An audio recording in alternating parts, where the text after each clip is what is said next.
Now my question, would you agree that it's an objective truth to say that American business was less circumvented by government in 1929 than it was in 1959?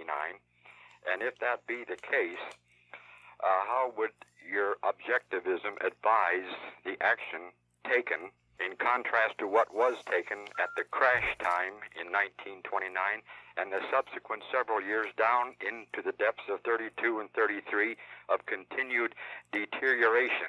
Was that government a good government to do what they did in stepping in? Or, if they hadn't, would they have fallen?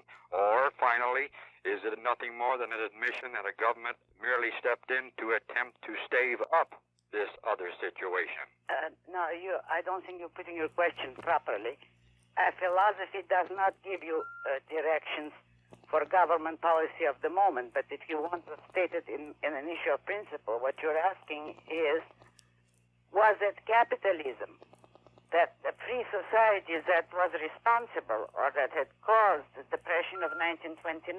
Yes. Is that your question? I'll place it that way. Well, the answer is no. The depression of 1929, as well as all other earlier depressions in the history of capitalism, were caused by government interference into the economy, more specifically by government manipulation of the money supply.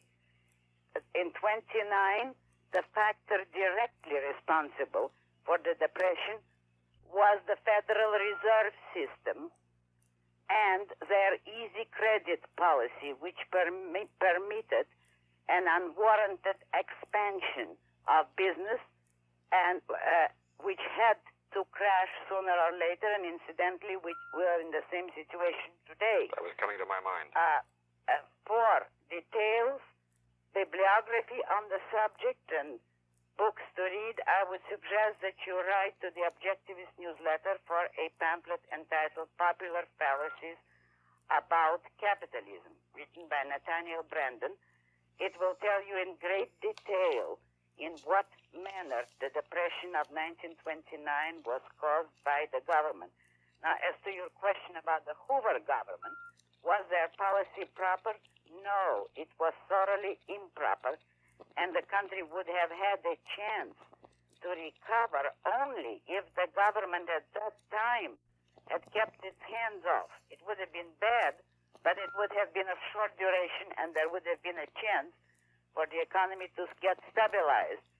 As it was, Hoover originated all the controls, all the fundamental controls for which Franklin Roosevelt later took the credit, so that the fault was equally divided between the Republican Party and the Democratic Party.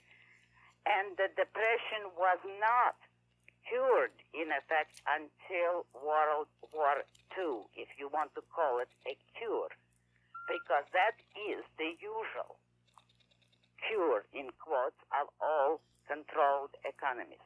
The country actually never recovered from that depression and hasn't recovered yet, if you think in terms of long-range effects.